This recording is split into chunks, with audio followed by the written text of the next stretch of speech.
ஓம் காளி தேவியே போற்றி போற்றி. ஓம் மகா காளியே போற்றி போற்றி. ஓம் பைரவ காளி தேவியே போற்றி போற்றி.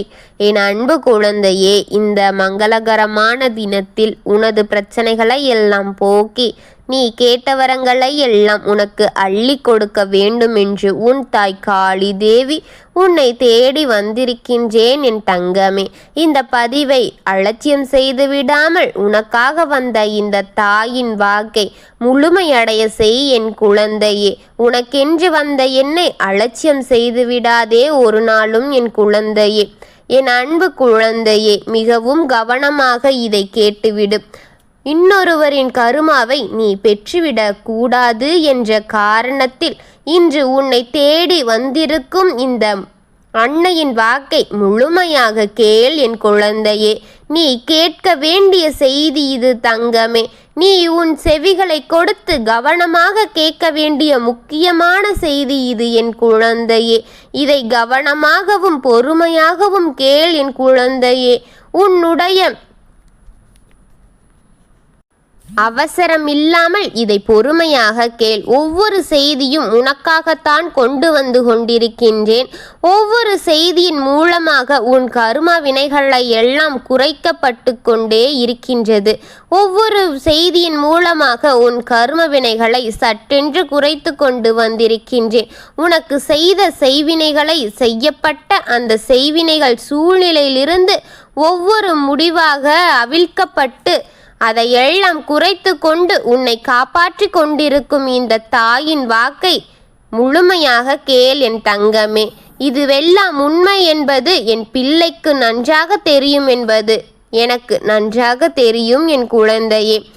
ஆபத்துகளிலிருந்து உன்னை விலக்கி உன்னை காக்க வேண்டும் என்ற எண்ணத்தோடு உன்னை தேடி வரும் உன் அன்னையின் வாக்கை முழுமையடைய செய் என் தங்கையே. இதை முழுமையாக கேட்டுவிடு என் தங்கமே. அப்பொழுது மட்டும்தான் இந்த தாய் செய்ய வேண்டிய காரியத்தை முழுமையாக என்னால் செய்ய முடியும் என்பதை நீ புரிந்து கொள்ள வேண்டும் என் குழந்தையே. உனக்கென்று இதையெல்லாம் செய்யும் தாய் உன்னை அதிலிருந்து காக்கவும் முடியும் என்று நீ சொன்னாலும் கூட இந்த தாயின் வாக்கை கேட்காமல் அலட்சியம் செய்தால் இந்த தாய்க்கும் சற்று கோபம் வரும் அல்லவா என் குழந்தையே. அதனால் தான் கூறுகின்றேன், இதை முழுமையடைய செய். உன் காரியத்தை முழுமையாக முடித்து உனக்கான தீர்வை கொடுக்கிறேன் என்று கூறுகின்றேன் என் குழந்தையே. ஒவ்வொரு நாளும் உன்னை தேடி வந்து கொண்டிருக்கும் என்னை அலட்சியம் செய்து விடாமல் ஒவ்வொரு நிமிடமும் உன்னை பற்றி யோசித்து சிந்தித்து கொண்டிருக்கின்றேன் என் தங்கமே. ஒவ்வொரு நாள் விடியலிலும் நீ கண் விழிக்கும் பொழுது இதுவெல்லாம் எனக்கு நல்லபடியாக நடந்து முடிய வேண்டும், எனக்கு நல்ல இனிமையான சந்தோஷமான அமைதியான மன நிம்மதியான நாளாக இது இருக்க வேண்டும் என்ற எண்ணத்தில்தான் நீ அந்த நாளை தொடங்குகின்றாய், உன் கண் விழிக்கின்றாய். ஆனால் ஒவ்வொரு நாள் நீ முடிந்து உன் படுக்கைக்கு உறங்க செல்லும் பொழுது எல்லாம் உன் மனதின் உள்ளது வெறுமையும் தோல்வையும் தான் என் குழந்தையே. நான் படுத்து இது போன்ற மனநிலையில்தான் நீ படுக்க செல்கின்றாய் என் தங்கமே. படுத்தாலும் சரி, எங்கே கண்மூடினாலும் எங்கே உறக்கம் வருகின்றது. கண் விழித்து கொண்டு எதையோ யோசித்து தலைவலியை நீ துடித்து கொண்டிருக்கின்றாய் அல்லவா. திடீரென்று கைகால் வலிகள், திடீரென்று உன் உடம்புகளில் ஓரொரு பகுதிகளில் இருந்து வலி கொடுத்து கொண்டே இருக்கின்றது. அந்த வலி உன் உயிரை போகும் அளவிற்கு இருக்கின்றது அல்லவா என் குழந்தையே. அந்த அளவிற்கான வலியை கொடுக்கின்றது. இதையெல்லாம் தாண்டி விடியற் காலையில் கண்மூடி உறங்கலாம் என்று உறங்கினாலும் கூட உன்னை அது விடாமல் கெட்ட கனவுகளாக உனக்கு கொடுத்து கொண்டிருக்கின்றது. அந்த கனவுகளை கொடுத்து உன்னை உறங்க விடாமல் உன் நிம்மதியை கெடுத்து கொண்டிருக்கின்றது என் தங்கமே. உன்னை உறங்க விடாமல் செய்து கொண்டே இருக்கின்றது. நீ விடியற் காலையில் எழுந்து அந்த கனவுகளை எல்லாம் நினைத்து உன் மன வருத்தத்தையும் மன அழுத்தத்தையும் அழுது குமுறிக்கொண்டே இருக்கின்றாய் அல்லவா என் தங்கமே? ஏன் இப்படி இந்த அளவிற்கு நடக்கின்றது? ஏன் இப்படி எனக்கு கனவுகள் வருகின்றது?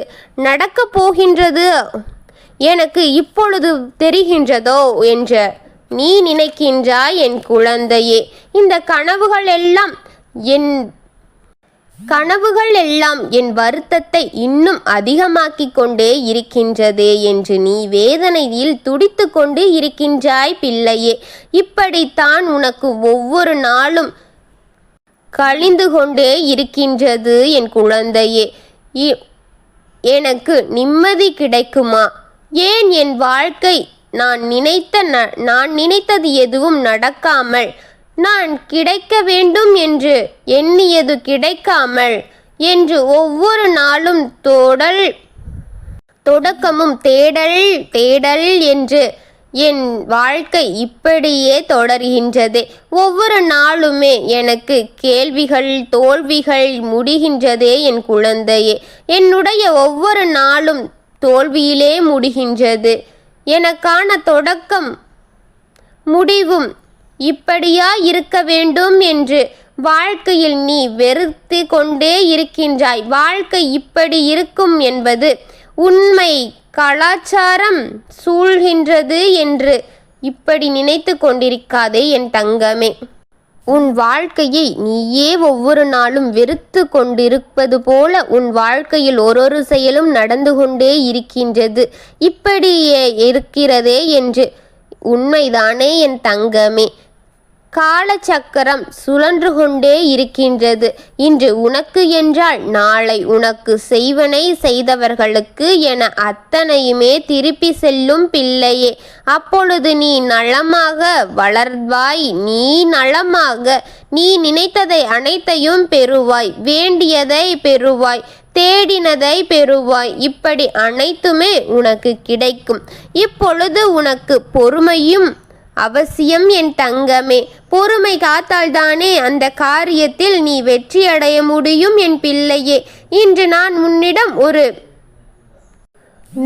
உன்னிடத்தில் ஒரு முக்கியமான காரியத்தை சொல்லிவிட வேண்டும் என்றுதான் வந்தேன் என் தங்கமே.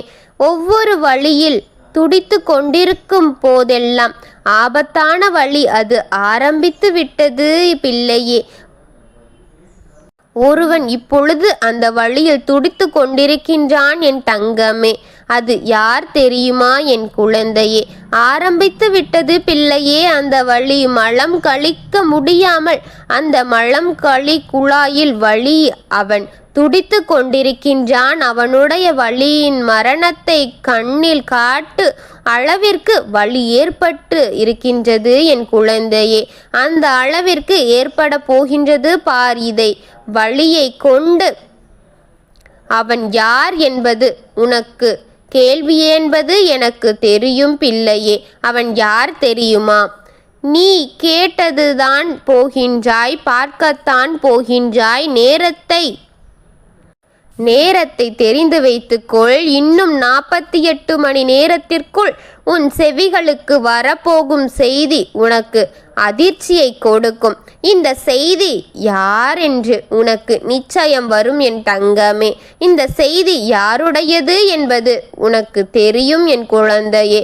உனக்கு நெருக்கமான உறவாக ஒருவனும் உனக்கு ஒன்றுவிட்ட உறவாக ஒருவருக்கு ஒரே போல் பிரச்சனை வரப்போகின்றது. இவர் இருவருக்கும் இதே பிரச்சனை ஒரே நேரத்தில் வரப்போகின்றது. இதுதான் தெரியும். இது ஏன் தெரியுமா? காரணம் என்ன தெரியுமா? எதற்காக இந்த தண்டனை தெரியுமா? உயிர் போகும் அளவிற்கு வலி சுமக்கப் போகின்றான். அவன் மரணக் குழாயின் நுனி வரை அழைத்து செல்ல மரணத்தை கண்ணில் பார்த்து அளவு வழியை கண்ட போகின்றான் என் குழந்தையே. அவன் சுமக்கும் அளவிற்கு வழியை அனுபவிக்க போகின்றான் என் தங்கமே. அந்த இருவரும் அந்த தண்டனையை அனுபவிக்க போகின்றார்கள் பிள்ளையே. இதை அனுபவிக்கும் காலம் தொடங்கிவிட்டது பிள்ளையே. வலிக்கும் வேதனைகளுக்கும் கண்ணீர்களுக்கும் அடுத்தவர்களாக மட்டுமே என்று நினைத்து இந்த இருவருமே அது என்ன எனக்கும் சொந்தமாகும் காலச்சக்கரங்கள் சுத்தி கொண்டுதான் இருக்கின்றது. நேற்று அவனுக்கு கொடுக்கின்ற அத்தனையும் இன்று எனக்கு வந்து சேர்ந்துவிடும். அன்பு பிள்ளையே, நான் சொல்வது செய்தியை தெளிவாக கேட்டுவிடு. இது தெய்வ வாக்கு. இந்த சத்திய வாக்கை கேட்காமல் சென்று விடாதே, கேட்டுவிடு என்கிற குழந்தையே. இந்த தெய்வ வாக்கை நீ கேட்கின்றாய். ஆனால் இன்னும் 48 மணி நேரத்திற்குள் இந்த செய்தி உனக்கு செவிக்கு நிச்சயம் வரப்போகின்றது என் குழந்தையே. பிறகு உனக்கு நீ நன்றி சொல்ல போகின்றாய், எனக்கும் நன்றி சொல்ல போகின்றாய். அதுக்காக உன் தெய்வம் உனக்காக காத்து கொண்டிருக்கின்றேன் என் தங்கமே. பயப்படாதே, வாழ்க்கை செழிப்பாகும். உன் வாழ்க்கையை செழிப்பாக்குவேன் என்று நீ நம்பிக்கையோடு தைரியமாக இரு என் தங்கமே. இதை பார்த்த 48 மணி நேரத்திற்குள் இந்த செய்தி உன் காதில் வந்து சேரும். இதை நீ குறித்து வைத்து கொண்டு இந்த தாயிடம் கேள். உனக்காக கொண்டு வந்ததை அலட்சியம் செய்துவிட்டால் இந்த காரியம் போய்விடும். இதை முழுமையடைய செய்யாவிட்டாலும் இந்த காரியம் தடைபட்டு போய்விடும் என் தங்கமே. அதனால்தான் உன் தாய் சொல்கின்றதை முழுமையாக கேள், முழுமையாக கேள் என்று ஒவ்வொரு வாக்கிலும் உனக்காக கொடுத்து கொண்டிருக்கின்றேன். ஆனால் முழுமையடைய செய்யவென்றால் இது எதுவும் நிறைவேறாது என் தங்கமே. அதற்காக உன் தாய் சொன்னதை நன்றாக கேட்டு நிம்மதியாக இருப்பாய் என்றுதான் உன் தாய் வருகின்றேன். உன்னை எச்சரிக்கைப்படுத்துகின்றேன். உன் வாழ்க்கையில் அடுத்து நடக்க இருக்கும் அத்தனையும் உன் தாய் உனக்காக கொண்டு வருகின்றேன். அத்தனையும் கேட்டு நீ எச்சரிக்கையாக இருந்தாலே இந்த தாயின் மனம் குளிரும் என்பதே இந்த தாயின் வாக்கு. நீ நிம்மதியாக இரு. எல்லோருக்கும் நல்லதை நினைத்த உனக்கு நல்லதையும் நல்ல செயல்களையும் நல்ல செய்திகளையும் அனைத்தும் உன்னிடம் கொண்டு வந்து சேர்ப்பது இந்த தாயின் கடமை என் குழந்தையே. ஓம் காளி தேவியே போற்றி போற்றி. ஓம் மகா காளியே போற்றி போற்றி. ஓம் பத்ரகாளி தேவியே போற்றி போற்றி. வாழ்க வளமுடன்.